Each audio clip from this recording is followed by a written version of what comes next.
Hi, Charmaine, and thanks for joining us and giving us a little insight into the reality of what we're talking about here, the process of forced change on a child's life. Thank you for having me, Ray. You grew up part of your life in a foster care system, and then you were adopted into a stable home. You could say that.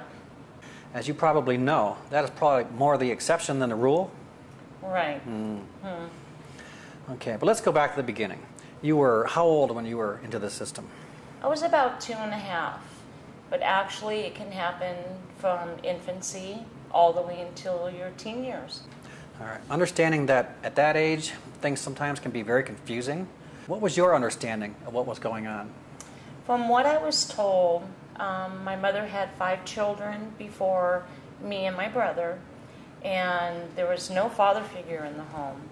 She was having a very hard time trying to keep a job. This is in the 60s, so trying to take care of all these kids, work a few jobs.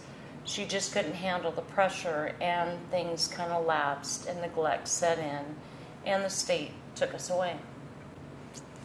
Do you have a specific memory that you'll never forget, good or bad? I would say it would be the first foster home that we were placed in. The mother fell ill. I was probably about 7 at the time. We'd been in that foster home for quite some time. And she had cancer and passed away. And during her funeral, the social worker came up and said, "Why are you crying? She wasn't your real mother anyway." It was heartbreaking.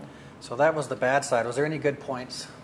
Good points were a few of the foster homes were actually wonderful, wonderful foster homes. But they were foster homes. It was a transition between one home to the next. Okay. At some point, did you actually see some light at the end of the proverbial tunnel? And if so, what made that happen? I would say it would have been my high school years.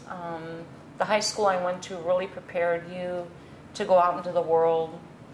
When you hit 17, 18 with checkbooking classes and life skill classes, and I was really looking forward to that point, being on my own finally and taking care of myself. I had to quite a bit as I was growing up, so that was what I was looking forward to.